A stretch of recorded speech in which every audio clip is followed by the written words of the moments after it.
you born in a small town, you'll die in a small town type of bullshit. But I was like, I'm the whatever. traitor communist. Like, yes, some Yeah. people are right, left, alone, but I left America. Yeah, I get that. They're just like, oh, you're the commie you left, and like, I pay less taxes in New York and have free health care, so suck my ass. Like,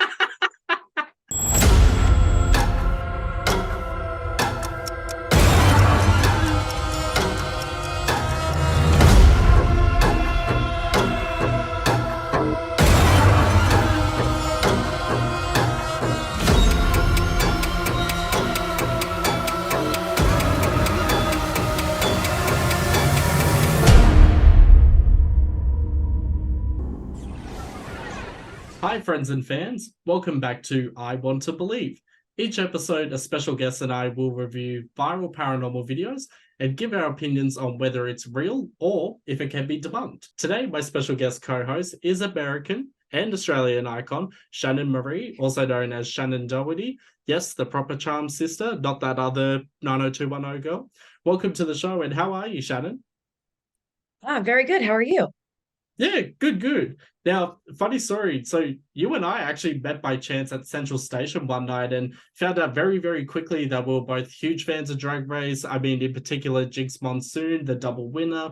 I also experienced my first ever Thanksgiving courtesy of you back in 2015. So, for our viewers, tell us a little about yourself. Thanks. Yeah.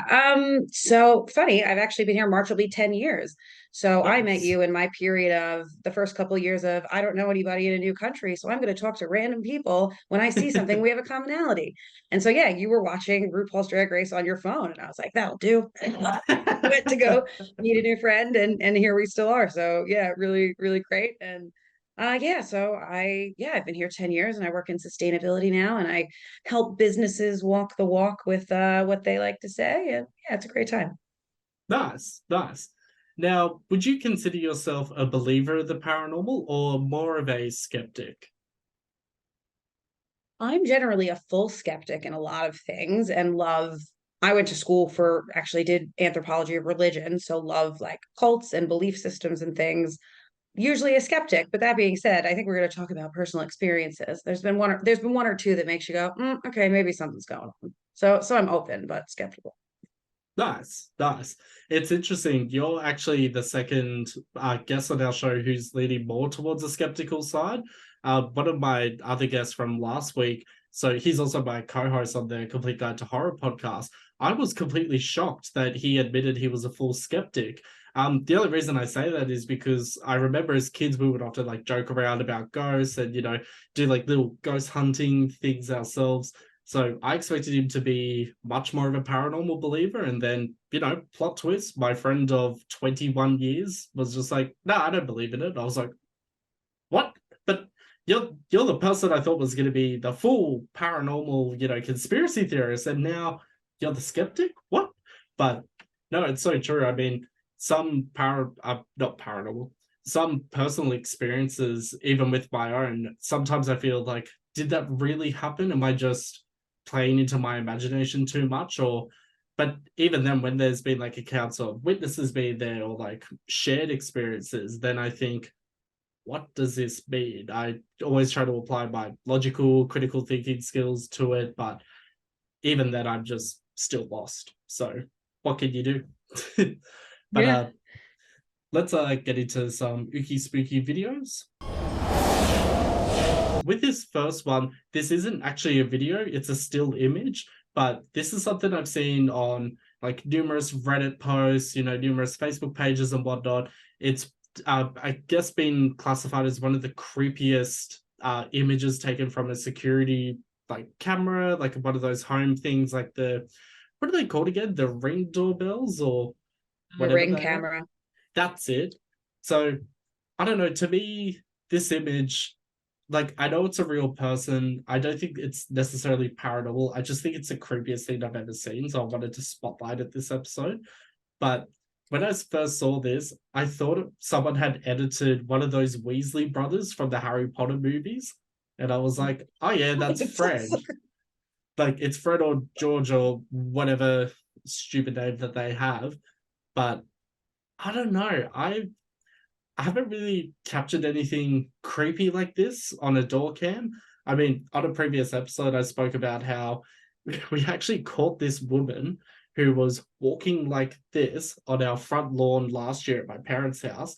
And she was doing it to snip our Christmas lights because she was so jealous of the fact that, I mean, my mum and I, we decorated the entire front of our house, like Christmas lights, blow up, like toy soldiers, snowman, fake snow, ball lights, ball Christmas trees, everything. And this That's woman fun. had previously won like best Christmas house of the town or whatever, but they weren't even running that competition last year. We just did it for fun. And Oh she my snipped the God. Christmas lights, and then we thought, holy shit, what other things are on that security camera that we haven't noticed? Because like we had turned off the motion detection feature, otherwise that camera would go off every 5 seconds because like a fly would go past and it'd be like beep, motion detected. But you know, just wondering, have you ever caught anything weird on a security camera or like a work surveillance camera, anything like that? I've never had one of those cameras, but funny enough, the I always cover my webcam, and maybe it's not funny, it's kind of scary. I have a friend back at home who bought a probably lower to middle end webcam for her kid to put in her kid's room when she was, I think, like 1.5. And it must have been hacked by like it sounded like it was like teenagers from the Soviet bloc, like one of those countries over there. But Mm. all of a sudden, people started screaming at her kid through the speaker and like cursing and laughing, and they sounded like teenagers. But so her kid, yeah, so like, and you think if they have access to the speaker, they have access to the camera. So then like these people could see inside her kid's room. So I have always now, I have a little piece of, I have a post-it I put right in front of my camera at all times because that freaks me out so bad. Holy shit. Yeah, I mean, I've got a standalone webcam that I'm definitely going to put like a Polaroid in front of from now on. You see those laptops sometimes where you can just like slide the camera to the left so that it's hidden at all times. But even then, I'm trying to remember who specifically it was. It was either the head of Microsoft or the head of I go Intel. folded post-it. Nice. Like, I don't know. I remember one of these like CEOs of a big tech company. He also put something similar in front of his webcam camera, and people were like, "Oh, it's so that people can't hack his computer and see into his room and whatnot."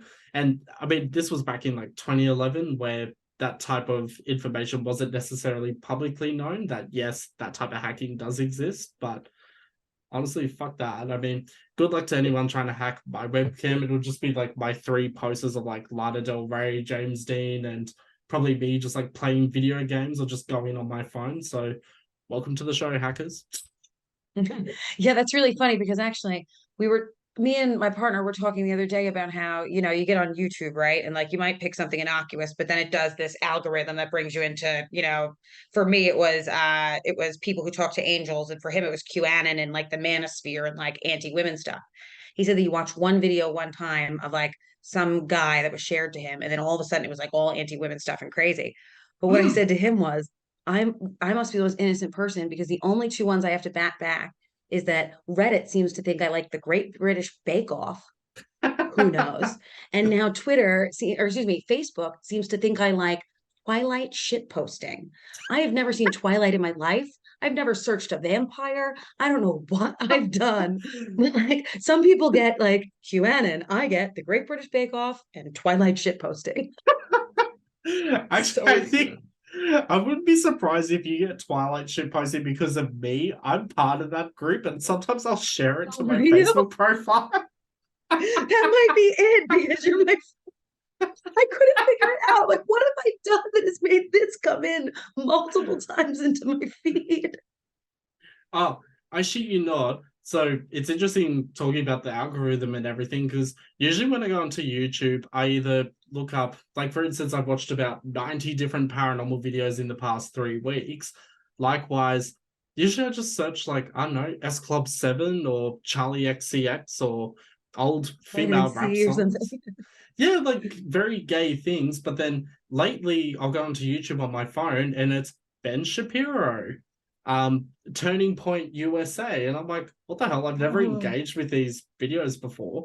Or it's the like worst. stupid videos where it's like, uh, man takes down, destroys trans argument or whatever, and I'm like, I'm pro-trans. Why am I getting anti-transgender content on my YouTube?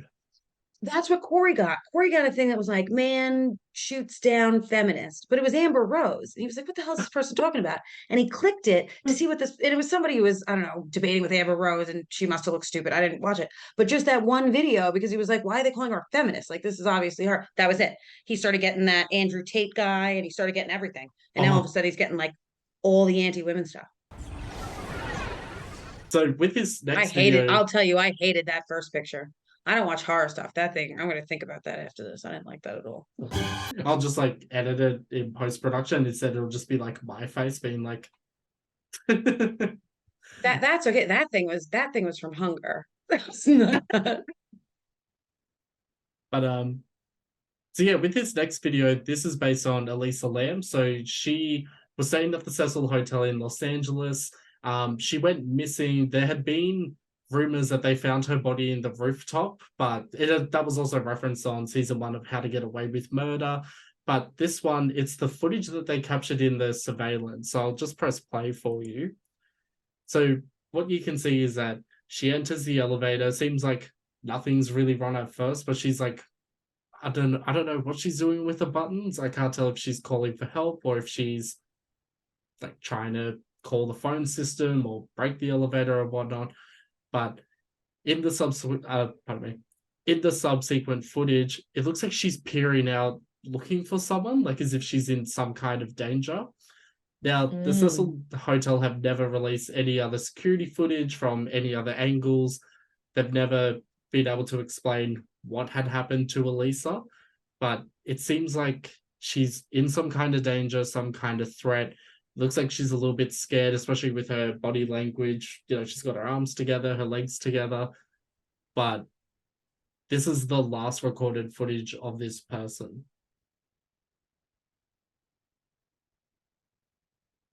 Huh. Yeah, I don't know. How do you speculate? You see someone acting like that, and you just automatically think that they're on something. But like, yeah, you're that freaked out. You're looking out at someone. You might act Yeah, real strange. Like you just don't know what to do. You lock up. I mean, It's happening like this. it's Creepy. sidetracking a little bit, but I remember one time I was in Los Angeles and I went to a tattoo studio on the Hollywood Walk of Fame, and I booked in a tattoo which I never showed up for because I'm a huge sook when it comes to needles, so I could never follow through with a tattoo. Even though I've had like numerous piercings, I've bungee jumped, all that jazz, but I remember the tattoo guy, he was so cool and everything. He goes, oh, well, we'll book you in for 4 p.m., but what are you doing now? I was like, oh, I was just going to walk around Hollywood for a little bit. He's like, oh, do you want to join? And I was like, yeah, yeah. Am I allowed? Is it legal in California yet? And short answer, no, it was not. But we went outside anyway. It was the strongest weed I've ever had. And when I tell you I was stumbling walking through the Hollywood Walk of Fame, I must have looked like I was off my rocker. My legs were jelly. My arms felt like that were like one of those like wacky waving inflatable tube men at like a car dealership. And even 12 hours later, I was supposed to go to a Lana Del Rey concert. I was in the back of the Uber. I felt like I had become part of the car. I was that baked. Oh And no. I've never had that before. I guess Australian weed is a bit more shit in that aspect, but even then it's like I've seen some people around Los Angeles and I'm like, I know exactly what they're on, like whether it's like cocaine or if it's weed or if it's like LSD or whatnot, because there's so many people in Sydney that do it in public that I don't know, you're just like able to recognize. But this footage, I feel like she is on something, and with respect to her, if she has passed away or whatnot, but it's just her movements are a bit too erratic and a bit too freaky. Um, Yeah, and we've just talked now for the last minute. The video went on for a really long time, and she was acting in the same patterned ways over and over. yeah. Like, oh, to me, yeah, I don't know. It's like a horror. I feel like that's the way I would act, is if I was like in a bad dream and it was a horror bad dream. Like, Mm. oh, And goodness. Netflix did a series on this actually. It's called Cecil or Cecil Hotel. I got to actually look, insert proper title here. But I watched that full series. It didn't explain anything at all. It was the exact same as that, like the true disappearance of Madeline McCann, but there wasn't actually any information that was helpful to that case. It Like was new just a bunch of information, yeah. it was just a bunch of speculation. So it was a big waste Mhm. of time. But this type of elevator footage, I would love to see some kind of explanation one day, but it's been so long since this video was first published that, I mean, if we were going to get an explanation, it would have been in like the first week or the first month. I doubt we'll hear anything from like the Cecil Hotel, the Elisa Lam herself, her family. I have a feeling something weird was going on and that she very well possibly died. There's been no other sighting of her. It's unfortunate, but I don't know. This video still gives me the creeps. So yeah, Oh, yeah, it's definitely creepy, but yet somehow that first picture was worse, which I guess I'll work that out with a therapist. But yes, absolutely terrible and very unsettling. That's like I think the best way to put it is seeing the movement patterns is very unsettling. And obviously something's not right. So fingers yeah. crossed. Oh my god. Okay. Have you ever Okay. heard the story of Dear David? No, I don't do creepy. Tell me. I'm into this. What is this? Oh my god. So if you thought that image in that first picture was creepy, uh, Oh, so I'll go into a little bit of a backstory with this one. So there's an animator in New York who started documenting what he suspected was evidence that he was being haunted by some kind of poltergeist or some kind of ghost. And this is quite a long video, so I've only just gone up to the part that was supposed to be the actual proof. But weird things were happening, like his cats were always meowing at a specific wall in the middle of the night. He would look through the peephole and see a strange shadow, even to the point where he would hear this noise coming from a, what's the right word, like a manhole in the roof. I like that word, manhole.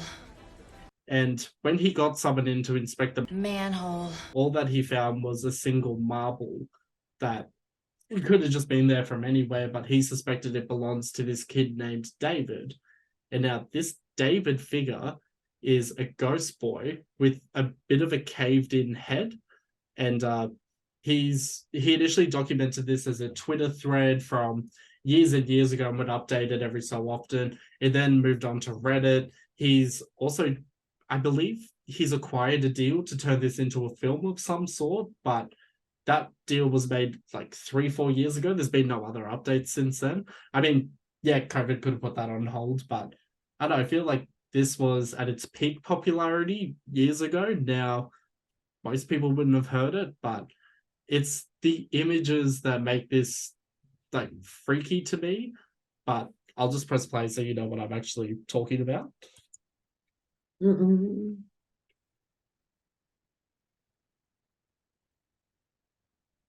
So Oh, come there's on, man. so there's this thing in the top left corner. It's like When a I cone head. Yeah, I thought it was a puppet, like a paper, what's the word? Paper mache type of puppet. It just looks a bit disorganized. But in this series of photos, so I didn't notice this until I watched the full video. He's actually sleeping on his bed in his New York Oh, apartment, and stop. he captured this on a camera through a bit of a. This is what I don't understand though. He says that he left the camera recording, and this is where he got the photos, but he's never released the actual video footage. So I feel like video is a lot harder to manipulate than a specific photo. But he refuses to release the video, and in subsequent photos, this little ghost boy thing gets closer and closer towards him to the point that he's actually standing over him in the bed. Oh, come on, dude. Being a skeptic, I don't think it's real. But if it is real, like I will literally accept Jesus Christ as my Lord and Savior because that is not. I hope my partner didn't hear that because he'd be really excited to hear that come out of my mouth. Oh, come on, dude. Like that kind of looks like, I don't know, like a mistake with the blur tool in Photoshop. And Yeah. I, there's a lot of flaws in his story too. He claims that he felt a presence, and when he woke up, he looked over and saw this boy walking towards him. But in all these pictures, it looks like he's asleep. So is he talking about the same night? Is he talking about different occurrences? He's never moved out of the apartment either. I'm sorry, if I saw one little thing, I'm burning down the house.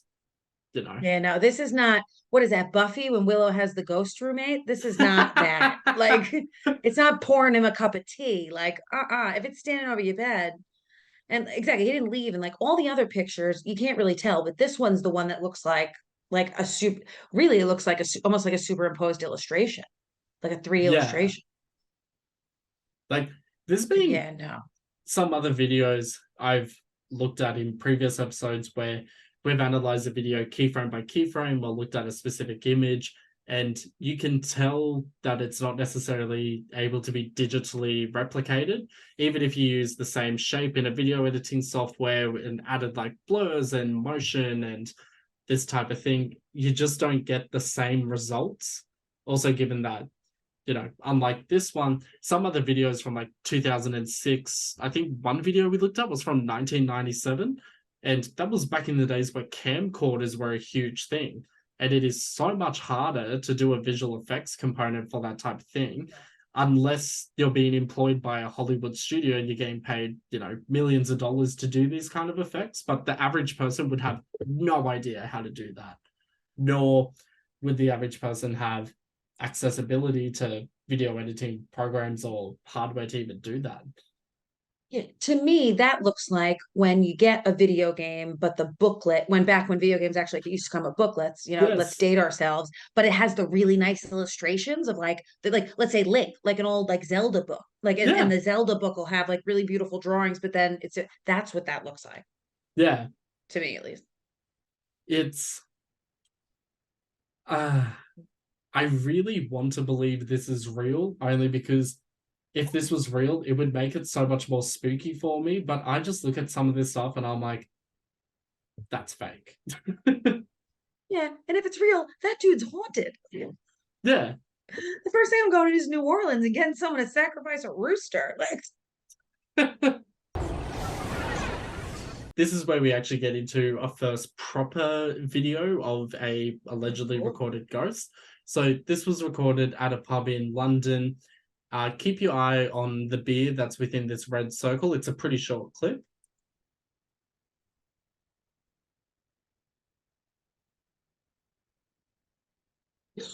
So you can see that the glass just moves a little bit slightly and then it just tips over completely.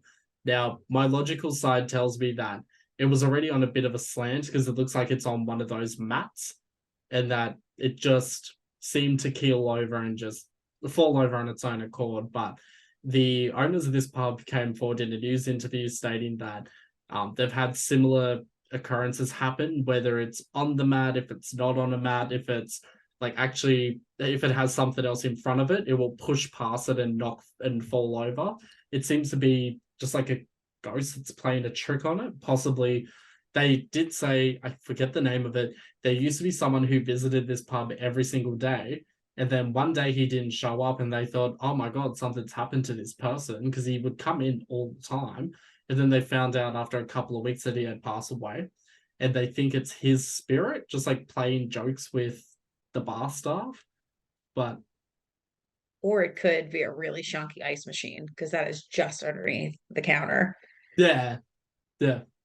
Granted, okay, listen, if this was a packed bar and that was on the mat, I would say very good chance, because I have bartended many a days, that mat was full of liquid and they didn't realize it, and that the glass was kind of floating on top. You see an ice thing under it, maybe it vibrates a bunch. But the thing is, if they're claiming it happened spontaneously, you'd hear the ice machine go off. Yeah. So I mean, ghost. Now, our lucky last video, this is very dear to my heart because I also vape. But I first saw this. When I looked at the thing and I saw one was called Haunted Vape Shop, I was like, I'm into this. So I first saw this clip on there's a show on, I don't know what channel it'd be on in America, but in Australia it's on Foxtel. It's called The Osbournes Want to Believe. That's actually where I've ripped this whole series from. So they also review like paranormal like video. Ozzy Osbourne? Yeah, him, his wife Sharon, their son Jack. Stun. And like it is so entertaining because most of the time Sharon just goes on this tangent where she's like, it's the books. And Ozzy's like, shut the fuck up, Sharon. You're just a dumb bitch or whatever. Like Ozzy being Ozzy, Sharon being Sharon. But the only thing I don't like about that show is that they'll review one video and then it's half an hour of behind the scenes shit. And it's like, oh, can you get back to the videos? Like, that's what we're here for. Yeah, I mean, this will totally age me, but in the first round of like true reality television, man, one of the best. There was a couple that were the best. There was Yeah. Flavor of Love, Rock of Love, and the Yes. Osbournes. Those are your options. Like that is the cream of the crop, first round trash. Like I'm not a dating show person at all. Haven't watched any of them, but damn man, if you put Rock of Love on right now, I'd watch the whole thing. It's the Same. best. And Flavor of Love, they're the best. Flavor of Love, New York Tiffany Pollard made that entire show, but she's just going off and I love everyone, she's New like, bye, I love New pumpkin. York. Yep. Megan Yes. Wants a Millionaire. So many. So many. Oh, did you ever watch A Shot at Love with Tila Tequila? Actually, I feel like I didn't watch that. Ah, Yeah, I don't think so. But I she got remember. Nazi-ish. She got real weird. Oh, she blocked me on Facebook and Twitter. Did she? Like unprovoked. I didn't even message her with anything. Like Amanda Bynes blocked me on Twitter as well, but that's because I messaged her saying, "Oh, I love your style, Queen," and then she blocked me for it. And I was like, Yes. "Hey, I did not say anything mean, and you blocked me, and I will She's going to forever." school to be a manicurist. She just I signed saw up. that. Bless Uh, her. Bless the girl. uh, like But yeah, no, same. so yes, the Osbournes, the best. When they catch the kid smoking pot and he's ordering pizzas at 2 a.m., like it's too real. It's just too real. This I find that Gen Z, even though I'm like on the border of Gen Z and millennial, whatever, it's Gen Z have now discovered the Osbournes and they've started doing compilation clips of Ozzy like throwing the knives against the metal grate and he misses the target completely. And they're like, oh, how come no one ever talks about this show? I was like, are you serious? That was like the most popular reality show back in like 2002. I mean, they were in Austin Powers in Goldmember. That's like a huge thing. Like the same It thing that was the had best. Beyonce, Britney Spears, the Osbournes. That's like cemented their pop legacy. Hilarious. Oh, that was the best. Oh yeah. And I remember when I was in like seventh grade, my cousin brought me to Ozfest, and that was right before the show came out. So it was like, oh, I kind of like this hardcore thing and like whatever. Actually, that's where I saw Marilyn Manson. And although sorry, it turned out to be a scumbag, but that was one of the best visual shows I've ever seen in my life. Yeah. Um, but yeah.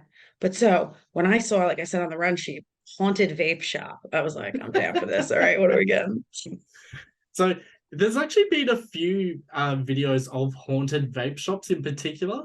When I first saw this, I thought, oh, it's going to be a fake thing where they're saying like the cloud of vape is going to be the ghost of some kind. Because I was like, oh yeah, it's just like It's like clickbait or Aladdin. whatever. Yeah, like it'll just pop out of the cash register or something. But this happened a few times to this specific vape store. I believe it's in Los Angeles, but for some reason the cabinets just explode out of nowhere.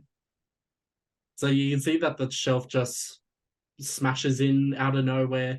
I mean, I thought initially there could have been some kind of mechanism on top, like a glass shatter bomb, whatever you want to call it.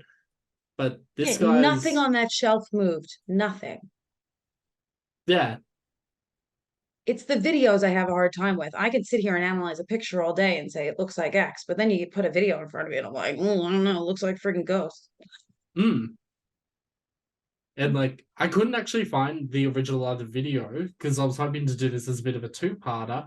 In this other video, it looks like a bottle of hand sanitizer just like moves across like not only the cash register that it sat on, but also jumps onto the glass display, and then the front display of the window shatters as well. And it's like, how would they have done that?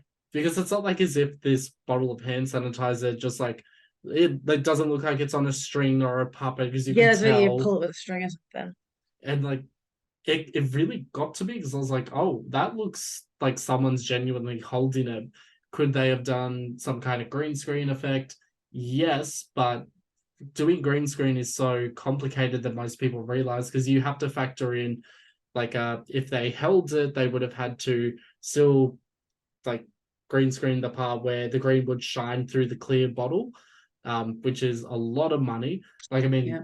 there's a it's called Cherry Lips by the band Garbage. They have a whole music video from 2001 where the singer, she's in a green screen outfit, but she's got like the stripper boots on top of this green costume, like sunglasses, everything. But even to do that kind of effect, it costs $150,000 for 29 seconds worth of footage. Like that same cost today would probably be dramatically less, maybe $20,000. But it's not like At the time. it's not like a vape store is going to take a risk on $20,000 in the hopes that this might go viral. And yeah. Well, that's and me being the dealing with industry and government and all these things where my first thing I think about is like, what do they have to gain from that? Like, yeah, yeah, could they buy an expensive thing to shatter the glass? But like, you know what I mean? If their logo was like, let's say the logo of their shop was sitting like right in the top of it, and I would be like, all right, they're trying to get something going. But like, what is it? What do they gain from this other than a video that's viral? You know, unless there's that many ghost crew that like would come around a haunted vape shop, yeah. but nothing on that shelf above it moves. I don't like it. And like, I even thought maybe like my stepdad, he is a glass glazer type of person. Like he'll cut out the glass, he'll make sure that it's like properly fit in, like whether it's houses or one of his passion projects is doing the stained glass windows for churches, mostly because the churches Oh, pay a shit ton of money for it. But that's he expensive. like he works with an entire crew, and it takes such a long amount of time to get these stained glass things properly. They got to cut out the right shapes, add proper shading and everything. And I remember working with him when I was 15, and he's like, "Oh, just careful. If you drop that, that's $30,000 gone." And I'm like, "Why am I holding it? Like, can't you transport it to the truck? Like, fuck, put me under pressure." But This is not my birth. It's like somebody. It's like when my best friend had her baby after 4 hours. She tried to have me hold it, and I was like, "This was in you 4 hours ago, and it's soft and squishy. I'm not touching that thing. Like, I love you. I love the little blob, but I'm not touching it." And like, it took like 3 or 4 days before I was comfortable not to, like, I felt like it was like hardened enough to touch. yeah, So like, someone tried to give me that glass, I'd be like, find another friend. That's not me. yeah, and like I know that there's specific things where even if you put the glass at, say, like less than 1 degree at the wrong angle, even the tiniest little touch could shatter that entire glass piece because of how fragile it is. And it's not like as if it would break off in like large chunks. It's like raining glass shards, if you like, especially if it's very thin. Given that this looks like it's quite thick, yes, it does break apart into larger chunks and whatnot, but being a thicker glass, I mean, even if you got like I don't know, a cup and you like threw it down at it, it would most likely just break the cup, not the glass itself. So Yeah, because you'd want it to be thick enough to prevent a smash and grab, which is very popular in my country. You know, because yeah, a bunch of people running in and smashing the glass and overwhelming them. So it wouldn't be glass that you could easily like smack with a hammer. You could probably get it down in like 4 or 5 shots with a hammer, but yeah, yeah. it's not just gonna tink. So we've explored haunted vape shops, haunted pubs, clearly fake ghost paper mache, superimposed digital boys and whatnot. So I am curious to know, have you had any paranormal experiences yourself? Yeah, funny. Yeah, I told you I'm always a skeptic, and I'm still convinced that that first image was from the devil. But yeah, so funny. So not funny, but funny. So my grandfather passed away when I was, I think, in like would have been seventh grade, seventh grade. So what's that in America? Like 10 years old, 11 or something.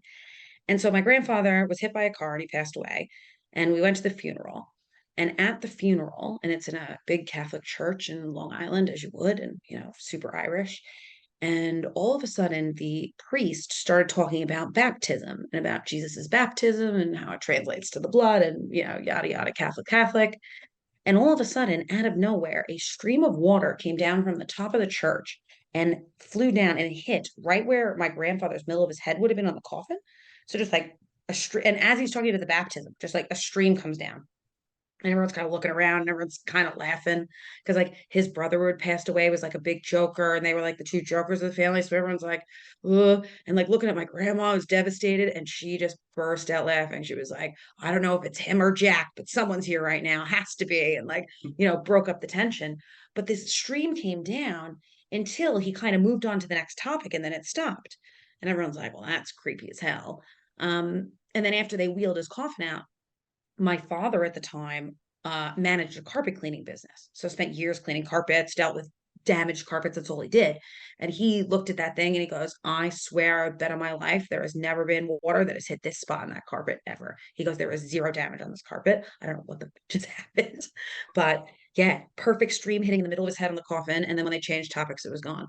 So like to this day, my family doesn't know if it was him or if it was a brother, but like apparently because his brother died before I was born, totally tracks with like Uncle Jack playing jokes. So everyone thought it was hilarious and are convinced. And I never was like, nope, that was a ghost until that time. I was like, nope, that shit was a ghost. Yeah. I will never believe that that was natural for the rest of my life.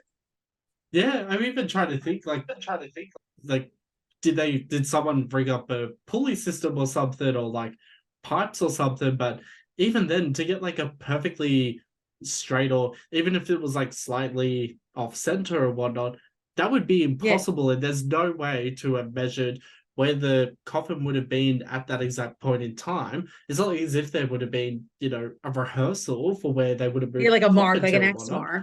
Yeah, Right. like And I appreciate my cousin's dedication to a joke, but I don't think they're climbing up the top of a Catholic church. yeah. I tell you what though, so there's been two experiences with churches that one of them's my story, another one is actually about my uncle. Like a running theme throughout this entire series is that my mother's side of the family has had so many paranormal experiences. Honestly, they should just do the entire paranormal activity movie series just on our family and how it like goes through the entire generations and whatnot. But I remember when so me and my older sister, we have different dads, but her grandmother, I always call her Nan because that's all I've known her as, And when her partner of 20 years passed away, it was my first time being at a funeral that I can remember. And it was just so sad because, prior to that, we had visited her partner in the hospital for, I think it was every day for about 3 weeks.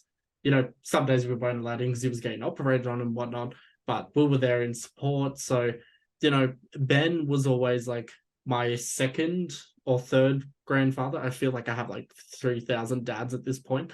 And, it was my first time experiencing death. So at the funeral, I didn't really it didn't hit me that he had passed away until, it was close casket, but I just remember being so overwhelmed with sadness that I burst into tears. I was so upset as a 7-year-old. And what pisses me off is that my family thought I was crying because my sister got McDonald's for lunch and I didn't.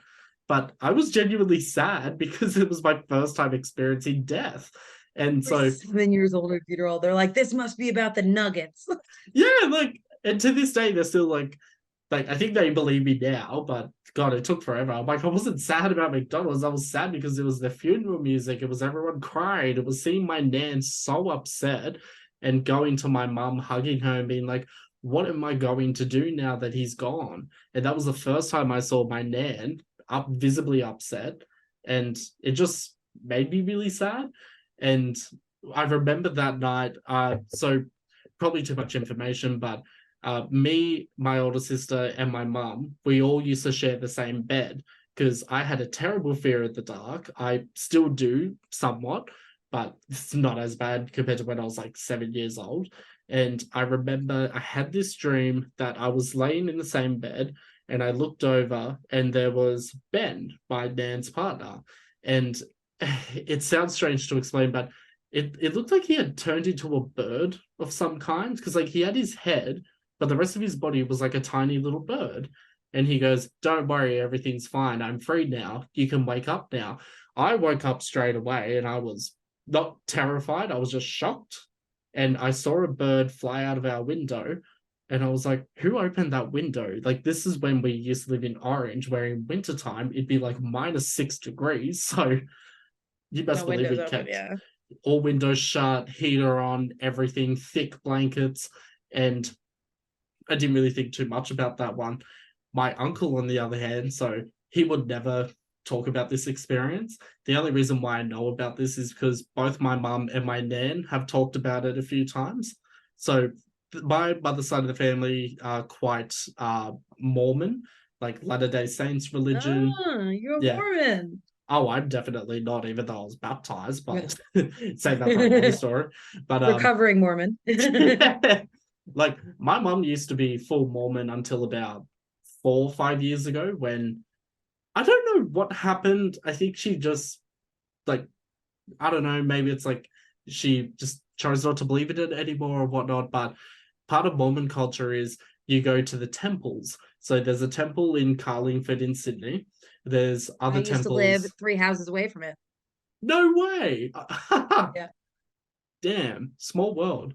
And like they've Yeah. got the every single temple has a statue of this angel called Moroni, who's a gold statue with a trumpet. And it's in Utah, it's in every other place that has a temple and whatnot. But as a kid, my mum experienced something weird too, where in the temple her dress got caught on something and there was nothing there. Like it felt like someone was pulling on her dress, but she went to go like thinking that like she got it caught on, I don't know, a branch or something like that. And then like she turned around, there's nothing there. My uncle, he was 7 years old. It seems to be a recurring thing. 7 years old, we all are when we experience ghostly shit. But I remember my mum telling me that he was just standing outside the temple and he turns to his dad and goes, "Dad, why is that clown laughing at people?" And the dad's like, "Don't be stupid, Jason. Like, there's no clown and whatnot." And then he's like, "But Dad, the clown's scaring me." And so, he told my mum about it because my mum would have been 14 because she's 7 years older than Jason. And she was like, "Oh, well, what did you see? Can you draw it?" And he drew like a jester with the like spiky hat with the bells on the end, kind of like a Proper ones, yeah. harlequin. Yeah. And the thing is, I've asked him once before and he completely shot me down. He's like, "No, no, we're not talking about that." And I was like, "Oh, okay. That I won't ask you about that ever again." Because he's a really great uncle. He's so friendly to talk to and everything. He's like the cool uncle, if you like. But just from his tone of voice, I was like, oh, okay, I'll never ask that again. But at, Yeah. like at the same time, like my mum had told me a lot of these stories where like she had seen three ghosts when she was a child. She told me that my great aunt and my nan did a seance and the candle rose up and flew straight past them, which I've talked about in previous episodes. But at the same time, just being a dumbass kid and a teenager, I would be like, "Oh, sure, that happened, mum. Like, my mum's lying." And then when I asked my nan about it, she did not want to talk about it at first. And I was like, "No, no, no. Can you just tell me if it happened? Because I think my mum is lying about it." And my nan turned around and goes, "How dare you disrespect your mum? She would never lie about something like that." And I was like, "Oh, well, I don't know why I doubted my mum in the first place, because clearly it did happen." And, my mum might appear in a future episode of this series to talk about all these things because there's so much more in our family around like all these spooky experiences. Like my grandfather, even though he's not my biological grandfather, but he's been in the family since literally the early 70s.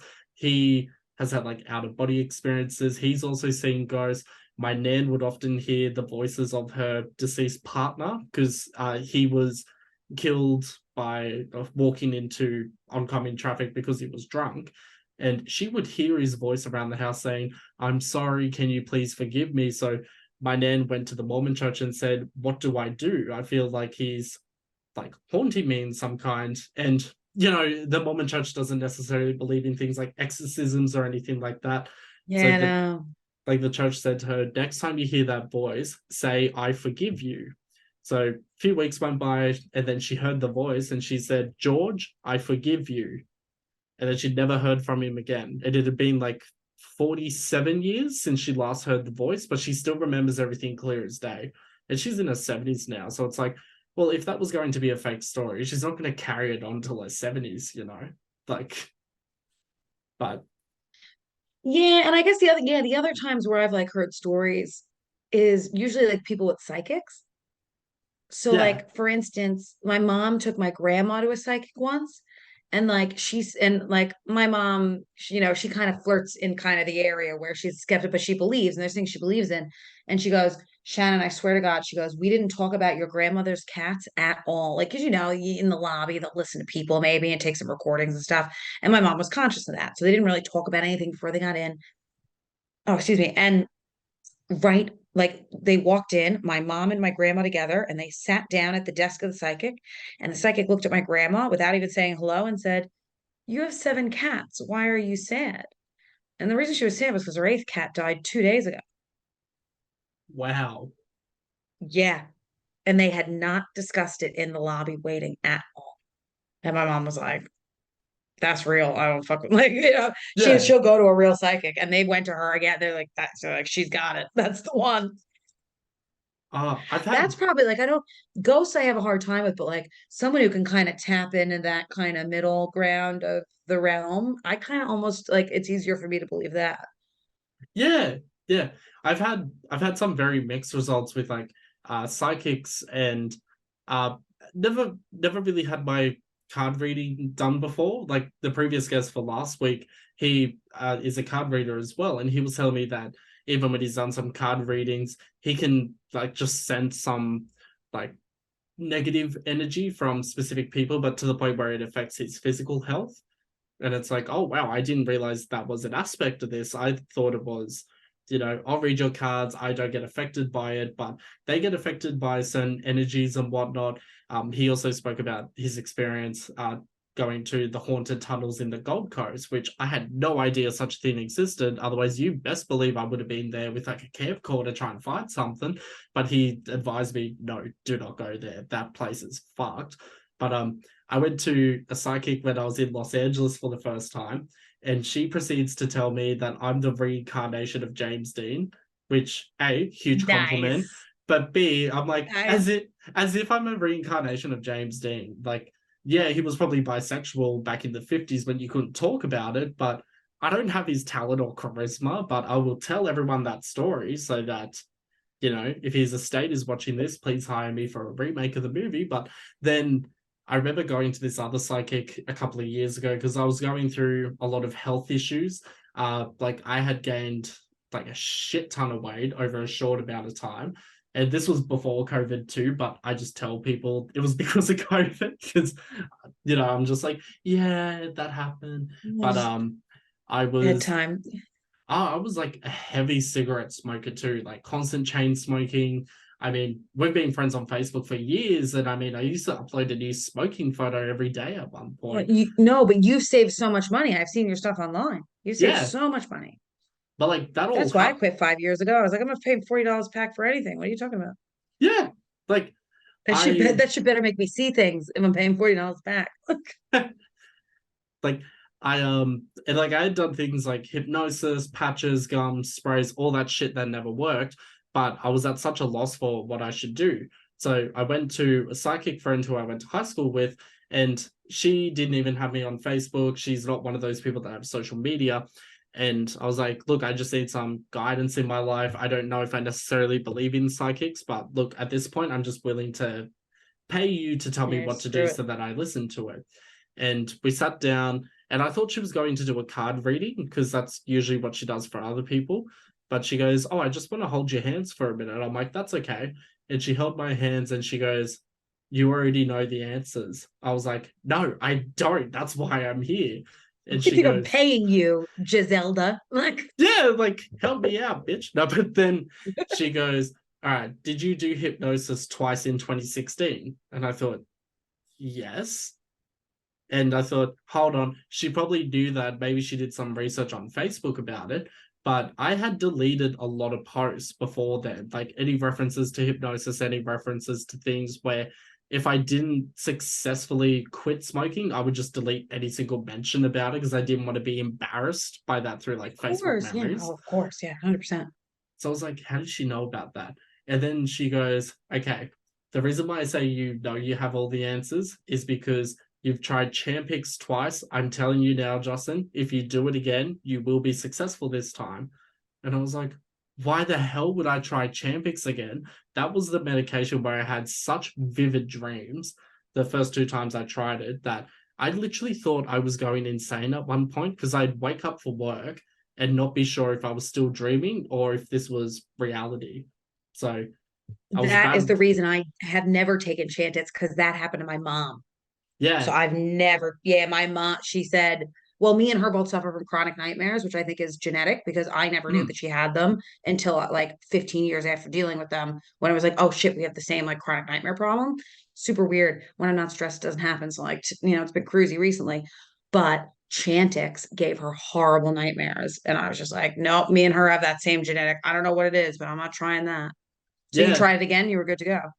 Yeah, I tried it again the third time. I cheated the Oh, system a good. little bit where what you're supposed to do is you're supposed to keep smoking cigarettes for only 7 days. And then day 8, you stop smoking cigarettes altogether, but you take the course of the tablets. What I found the first 2 times I did it was that I'd get to day 30 or day 77. And because the Chantix or whatnot had basically worn off its effects, the cigarette cravings would come back so strongly that I would be, one point I was walking up and down the escalators at Wynyard Station for an hour, being like, "Do I want cigarettes? No. Do I want cigarettes? No." Mhm. And then piked out the last second and bought a pack. I don't regret it because holy shit, that was like the best cigarette of my life after 77 days of not having one. But the third time I was like, all right, I'm gonna set a goal. I'm gonna try to get to 100 days this time. I'm also gonna I take remember the that, yeah. like I took the Champix a lot longer than my doctor advised me to.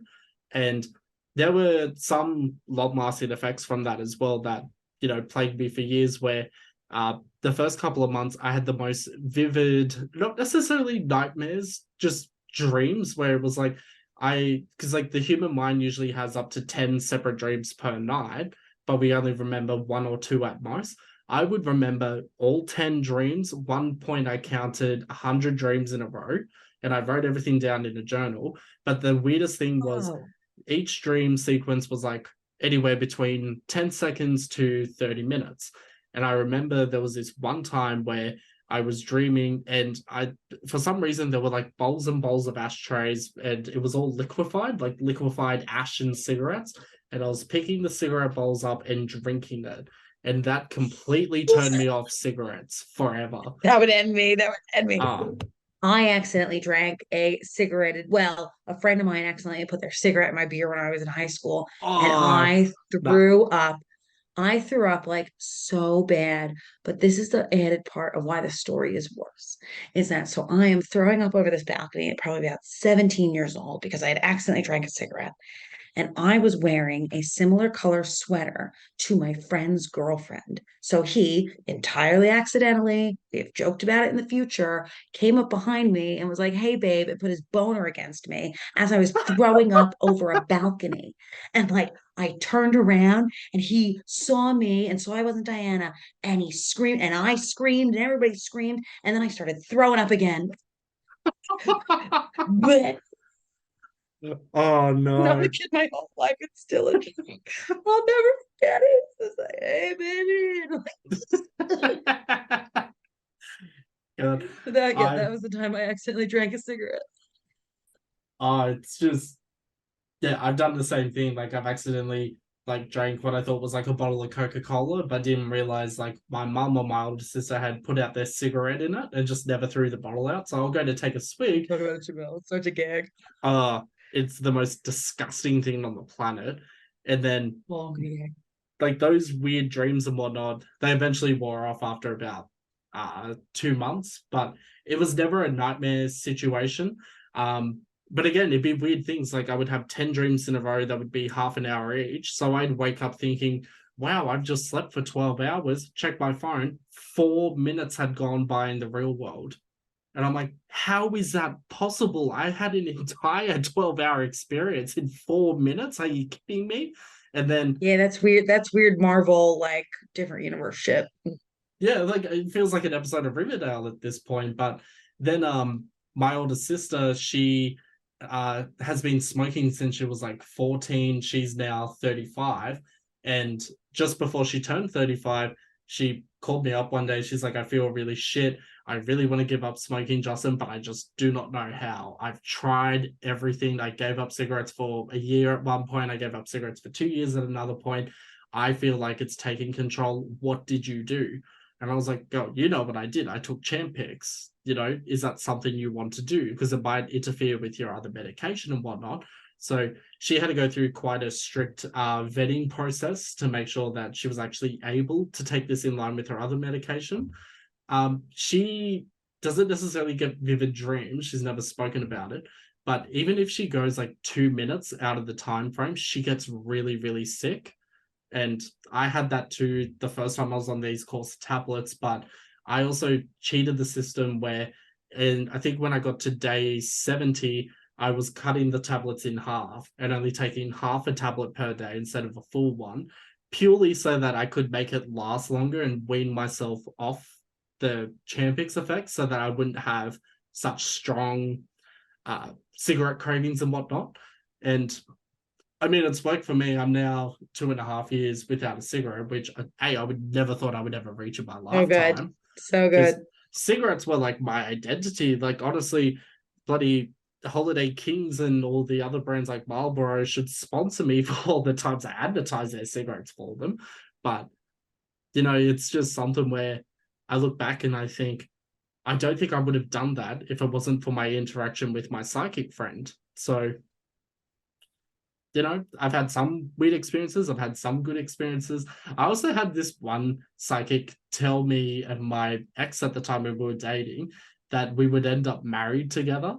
And I was like, oh my God, we're going to get married. And then 3 months later, I broke up with him, but that's a different story. Like, she's not the best one. Well, my favorite is because I told you, like, I went to school for anthropology, but I studied I studied basically what you call new religious movements. So that's like the whole spectrum of cults, but it's also evangelical Christianity, Mormonism, Jehovah's Witnesses. It's like anything that's kind of past the traditional kind of first wave of religion. What the heck Scientology, thank you. So what was so interesting about one of the things, and I know everything about Scientology, it's like was an obsession of mine for many years, is that they believe in reincarnation and they go through processing where they like hold on to the cans, as you've seen, like, they like do this thing and they make the needle float and they like, release the alien spirits and all shit. Yeah. But like this one person who got out of it said that when they first realized it was bullshit was they were processing people who had just come through the TRs, so had gone through the training routines and had found out about their past lives. And someone came in and she went, I just found out I'm Cleopatra. I was Cleopatra in a last life. Like, and so up that she had this big religious experience and she just realized she was Cleopatra, and the woman believed it and she was so happy for her. And then the next woman came in and went, realized that I was Cleopatra, and said the exact same person again and was so believed it. And that was the first click of the Scientology, who was like, if you're auditing other people, you're very high up the chain. But that was the first time where she was like, oh, I'm not sure about this. Like, I can't.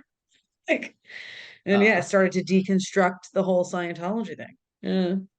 I've had a very spooky experience with Scientology, which I actually had to edit out of the second episode I released a few weeks ago.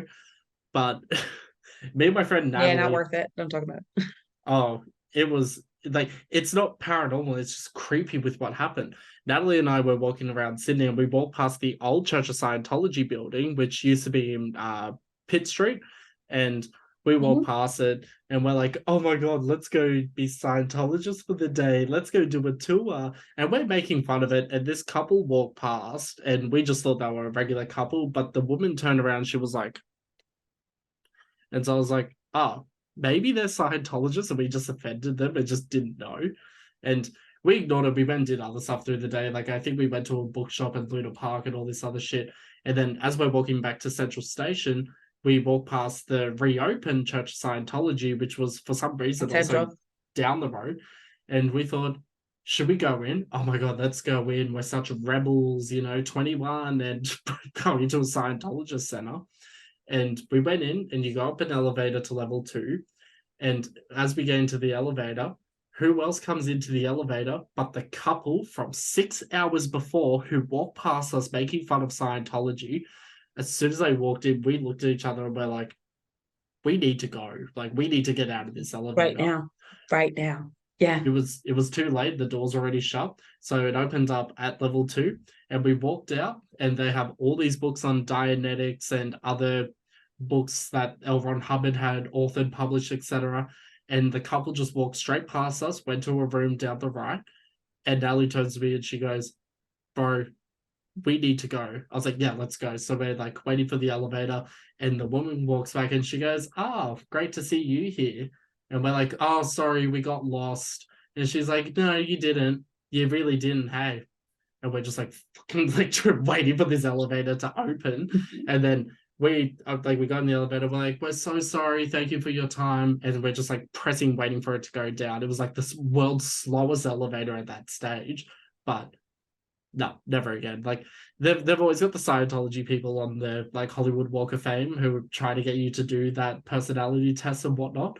And I'm just like, "Oh no, thank you." And like I had one guy grab my arm and try and like shove me inside their pop-up store in LA. And I was like, "Oh no, thank you. Sorry, I'm actually like meeting up with a friend." He's like, "Oh, are they your real friends?" And I was like, "Damn, what's with the philosophical life questions? Yeah, not you, God." cunt. Like, fuck. Like, damn. But anyway, I You promise know, I I've gone won't. into that. They probably maybe, oh, it was when I lived up in Brooklyn, actually, in Brooklyn, in Central Coast. So that would have been 9 years ago. They were at that place in front of Central, but they brought the Dianetics books and everything down to the front to, I guess, draw people in. So Mm, I would like go and I would take a couple packets and a couple DVDs. They'd be like, "Come in and have a chat." And I'm like, "Oh, I just had the train up to the Central Coast. And I thought I'd take some reading. Thank you." Like, but I knew like everything about Scientology. Like I'd studied them for years. I was like, yeah. and then right across the street, like, so if you're thinking about where that was, but then you go, you look central, and then you go to the right, you have like that horrible hotel, and then you have like that little center right next to the horrible hotel. Scientology did their exhibit called Psychology and Industry of Death. Yeah. So they believe that psychology is just like, I don't know, made by Nazis to murder people. And they just say these crazy, they basically just like blame the Holocaust on psychiatrists and everything that's ever happened in the world of psychiatrists. It's just a crazy freaking thing. And it's always been a standing exhibit in LA, but every now and then they travel it around. So they came to Sydney in that place, right on that corner, right next to Central, and ran Scientology and Industry of Death, which of course I had to go to because although I never protested, I was on all the protesting message boards and I was like really deep into that kind of anonymous movement at the time. And this was during Anonymous. So I Mm, went into Scientology and Industry of Death, but I rewrote. There's a guy named Tony Ortega who does all the real kind of stuff on Scientology. He used to work for the Village Voice and now he has his own website. And for years he's been like the big Scientology tracker reporter. And I wrote down strips of Scientology of his website and I handed it out to people really like covertly in the middle of Scientology or Psychiatry and Industry of Death, which was the most probably because I'm like a goody two shoes that'll never like break a law. So that was probably the craziest thing I've ever done.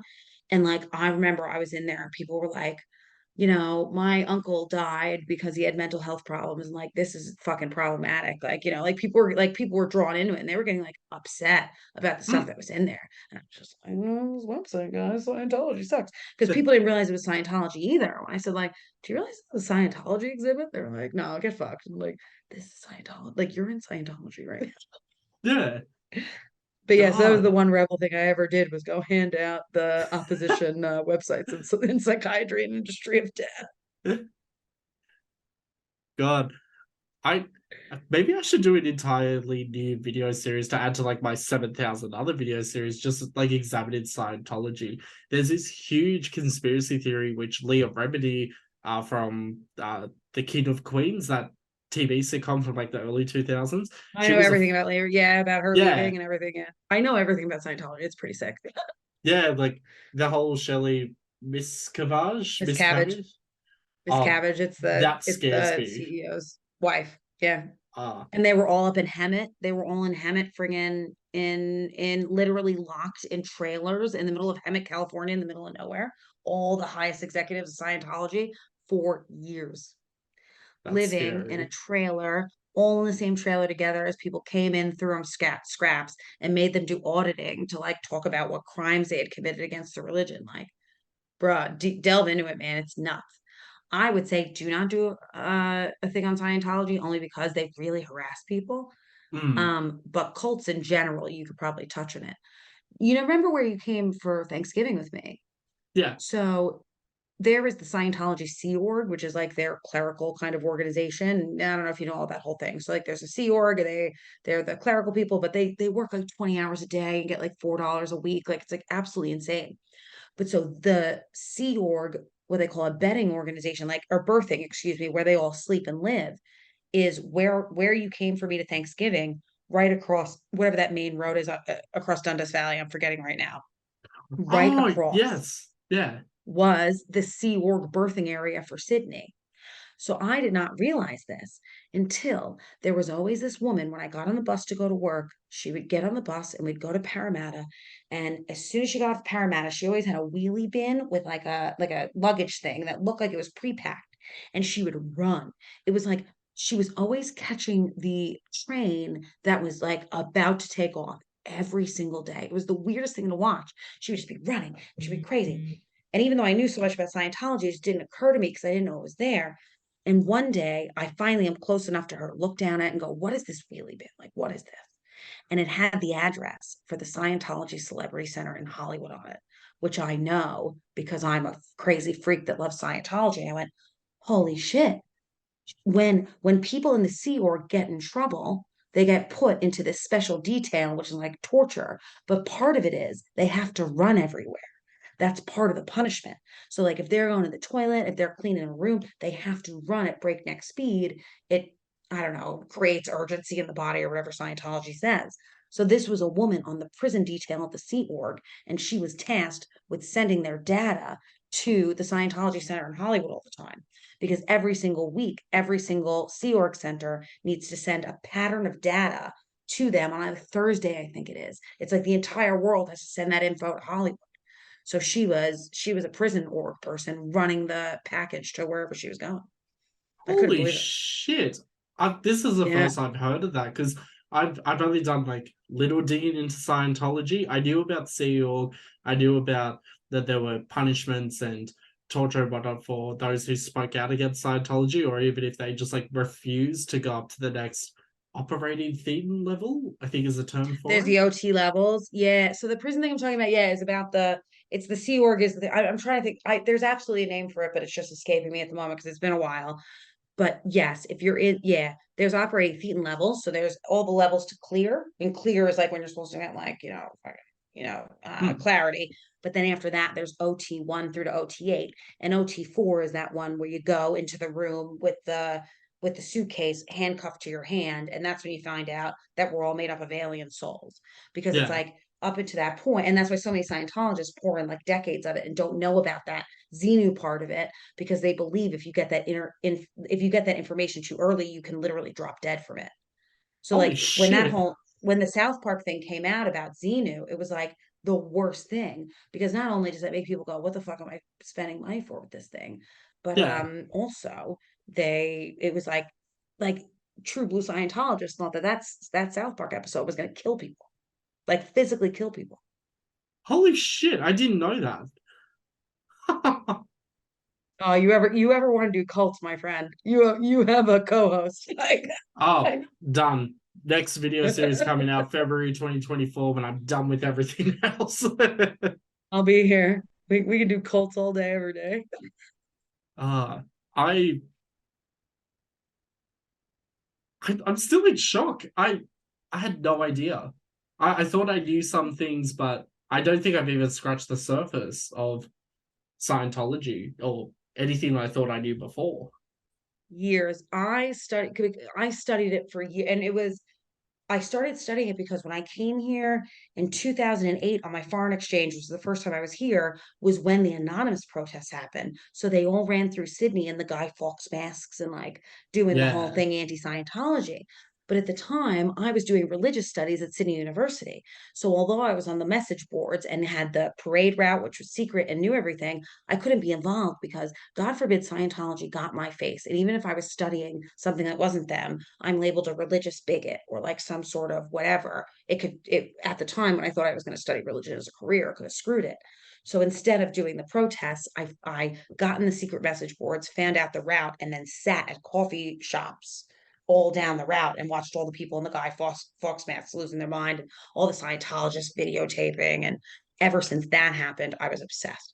And I spent years studying like everything about it. Damn. I think I'm gonna need like a couple of weeks to process this, but I feel like I'm also gonna go down a rabbit hole and just be like, The guy I was investigating talking myself. about, his name is Tony Ortega. Mm, So if you remember that, and I could send it to you, he has his blog would probably be hard to like kind of go through now because it's years and years of content, but I'm sure you could find there's Going Clear, the documentary. Like there's yeah, I'll remind me tomorrow, send me a message. I'll send you a list of things like, dude, you won't even understand. Like watch Going Clear and you'll just yeah. it's not comprehensible the way these people act. It's just not comprehensible. God damn. I'm almost afraid to research it now in case they're gonna like track my IP address or they're like, hey, you're that guy with that Oh YouTube no. series. We're gonna capture you. But nah, that's just my paranoid side coming out. Yeah, they'll send you a cease and desist, but they won't do anything if you were to do something online. They're all bark, no bite. Yeah, yeah. Shannon, I just wanted to say thank you very much for joining me today. Thank you, and thank you for my impending nightmares this evening. Oh, anytime, anytime. I'll actually make sure that I send you a gift this Christmas, which will be a life-size cardboard cutout of that green security camera person. No, I'm just kidding. But If you ever send me anything related to that first image ever again, we will not be friends. Thanksgiving is ruined. Viewers, keep an eye out for new episodes each week. If you liked the episode, give us a comment, like, share, subscribe, tip, all that jazz, etc., etc. And if you hated this episode, please go fuck yourself. Bye. Yeah.